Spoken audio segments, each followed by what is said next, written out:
Hey Mike, you know what time of year it is? Christmas time?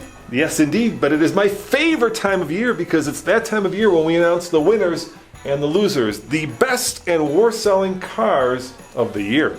That's right, we've compiled all the data up through the end of November 2018 to tell you guys which were the best and worst selling models this year to date. And in this video, we're going to let you in on which ones sold and which ones didn't. Plus, at the end of the video, we're going to give you our chart toppers, our chart busters, the cars that surprised us the most. Now, there are some ground rules, so why don't you start with the first one? Well, the first ground rule is this is the cars specifically, so no trucks on this list. Yeah, we're going to do the same thing on TFL Truck, but this is all cars. Number two, the cars had to have been in production the entire year so we can compare them to last year's numbers. So no new cars, Mike.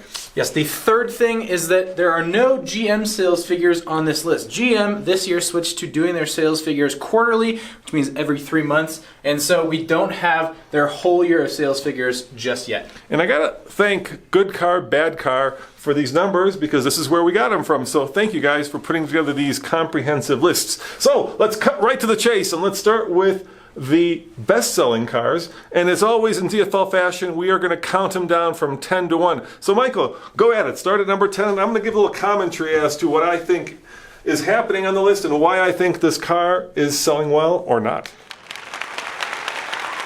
Number 10 is the Toyota Highlander. So far this year, they've sold 221,386 Highlanders, which is 26,352 more than the same point last year, or about a 13.69% jump. And that is quite remarkable, Mike, because that car has not been refreshed. It is the same Highlander as the year before, and to see that kind of a jump has to be because it has a UV in its name. And you'll see that a lot, either SUV or CUV. And let's just jump to number 9. Number 9 is the Ford Explorer. So far this year, they've sold 239,278 Explorers, which is 3,287 less, or about 1.36% less than the same point in 2017. Now, there's a new Explorer coming. We have spy photos of it on TFL Car.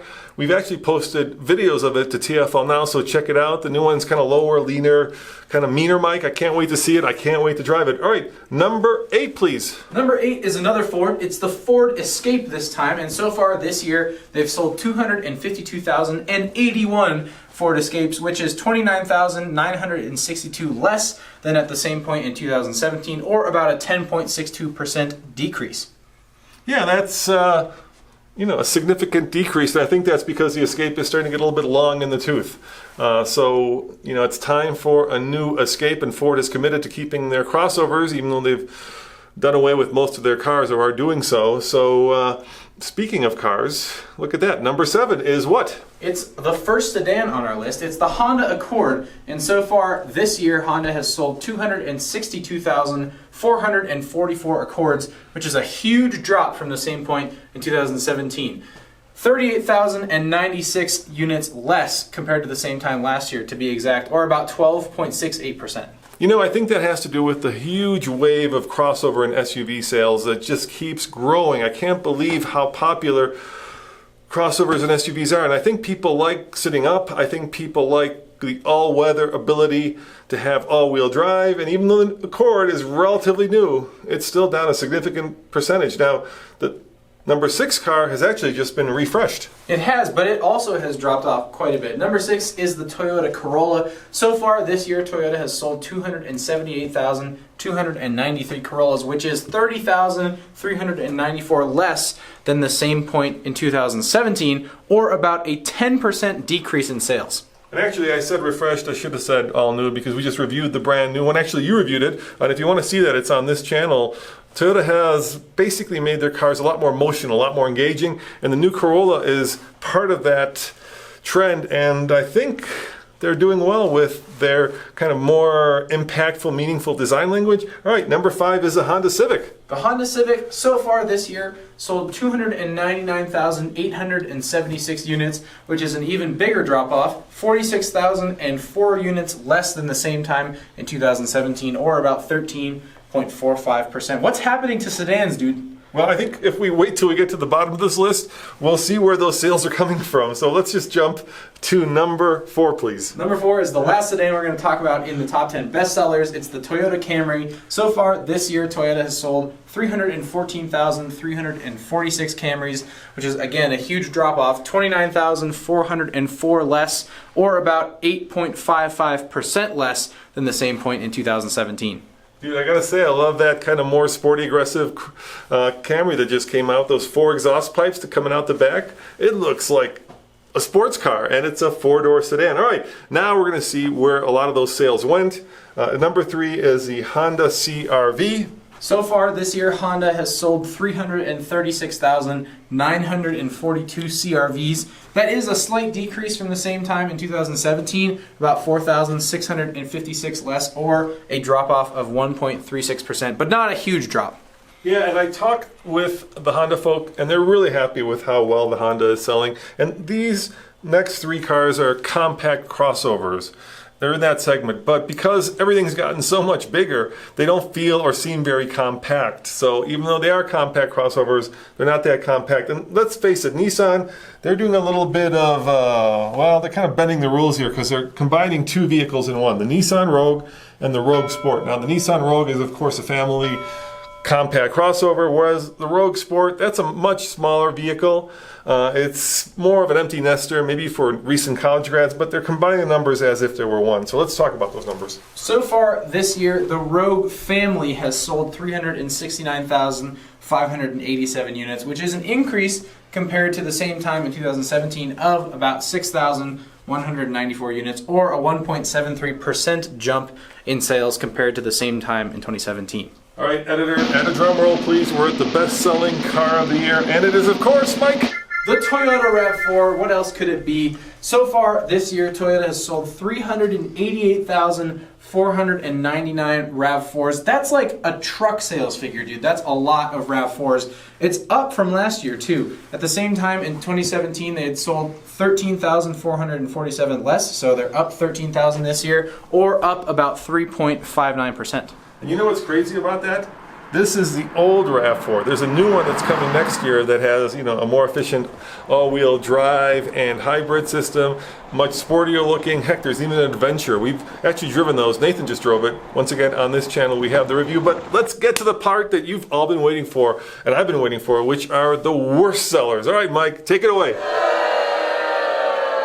Well, the 10th worst selling vehicle so far in 2018 is none other than the Mercedes-AMG GT. This year to date, they've sold 1,389 of their large sports coupe. That's down slightly from the same point in 2017. Only 37 less AMG GTs sold, or about 2.59% less. Now, of course, a lot of these cars are supercars or sports cars or niche vehicles, right? So not necessarily are they crossovers or family sedans that are selling, except of course, for number 9, which isn't a supercar or a sports car. No, number 9 is the Fiat 500L, which sold so far this year 1,374 units, which is even less than the same time in 2017, 179 units less compared to the same time in 2017, or about 11.53% drop off. What's happening to the Fiat 500L, dude? Well, other publications have noted that it's not the most reliable.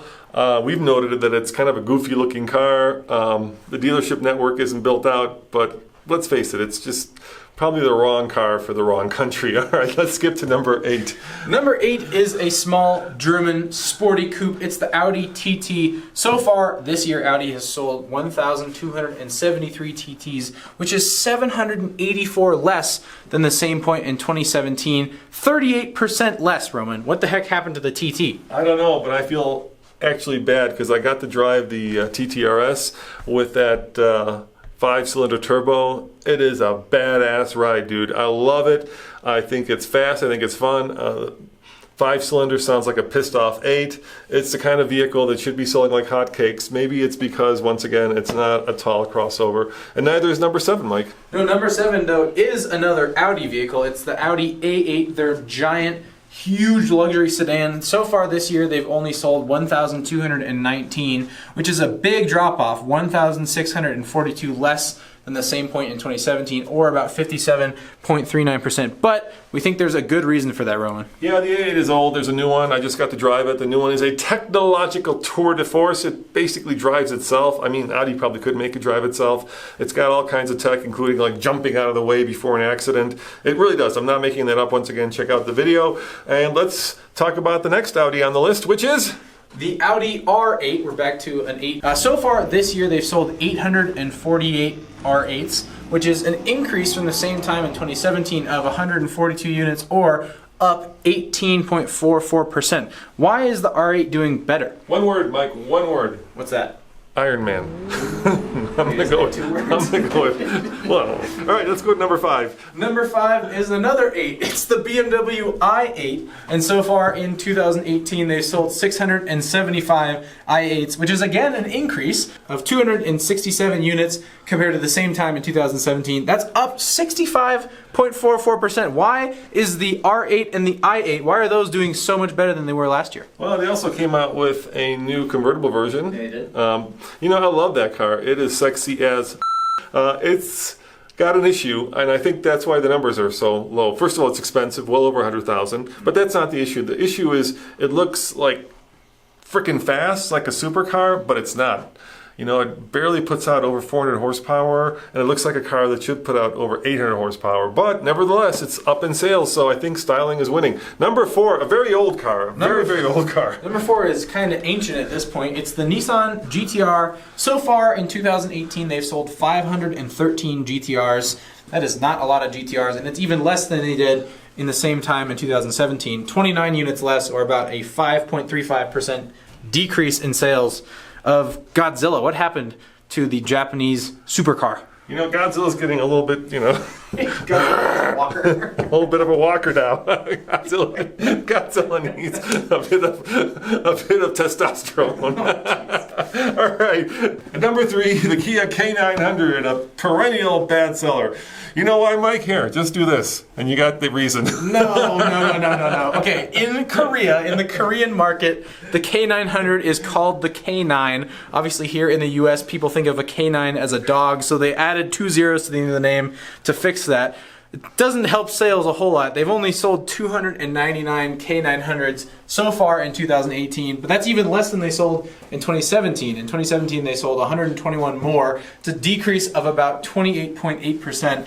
But I think Kia is only selling the K900 here because they can, not because they think it's going to do particularly well. They sell a lot of those in Korea. You know, it's a great car. It's one of those cars that journalists love because we actually get to drive them. If you were to drive it, you'd love it as well. Other cool thing about the car is it just feels like a Lexus that you could get at, you know, the third, probably not third, 2/3 of the price, right? So yeah, right car, wrong brand. And the funny thing is, if we were to go out and buy one, we'd increase sales by like 10%. All right, number 2, please. Number 2 is from the Italian manufacturer Alfa Romeo. It's the Alfa Romeo 4C. So far this year, they've only sold 228 4Cs, but that's 152 less than they did by the same point in 2017. About a 40% decrease in sales, dude. What the heck happened to that little Italian sports coupe? Yeah, it asks the question, does the Lotus Elise actually need a competitor? And apparently the answer is no. You know, it's a one-trick pony. It's a car that belongs on the track, and once you take it off the track, it gets very tough to live with very quickly. All right, and the number 1, ta-da! The worst seller car. Oh, this breaks my heart. I used to own an NSX. I used to own one. I loved it with all my heart, Michael. The Acura NSX so far this year has only sold 153 units, 372 less than the same time in 2017. 70% decrease in sales for the NSX. What happened to this technological marvel from Acura, dude? Yeah, we could do an entire video. We probably should, talking about it, because, you know, it rolled out almost, a decade ago, and then it got delayed and got delayed. Oh, there was so much. But, you know, it's a great car with a caveat, right? It's a great car at GTR prices, or old GTR pricing, between 80 and 100,000. But at 175,000, not so great. So if they, cut the price in half, it would sell like hotcakes. But, can they make a business case for that? I suspect not. All right, Mike, let's talk about the biggest surprises now. We've got the top three. These are the trend busters. These are cars that kind of show what trends are coming and what trends aren't coming. And why don't we start with yours, Mike? Number three. These are the positive trends, the cars that went and surprised us in a very positive way. The big gains of the year so far. Number 3 on this list is the Alfa Romeo Stelvio.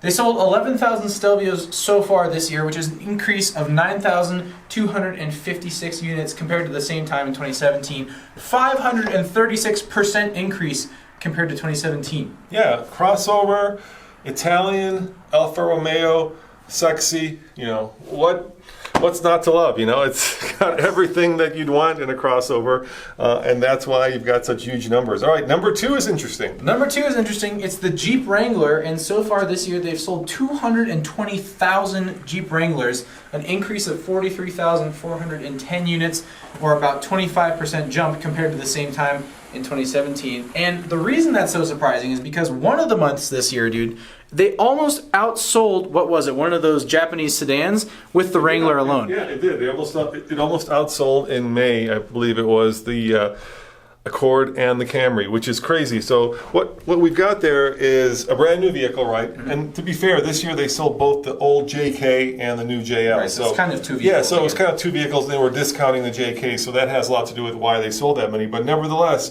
there's certainly a trend here, which we'll talk about in a sec. Okay.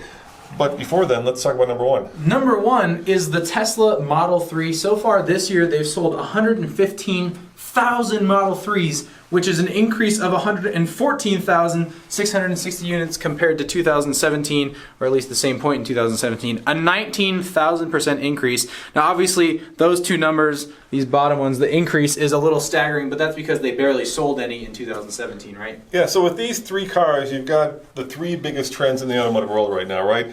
You've got the crossover trend and SUV trend with the Stelvio. You've got this kind of lifestyle, aspirational car trend with the Wrangler, right? This may be a car that a lot of people won't take off-road, but it says that they can go off-road, and that's something that people want. And of course, electrification, right?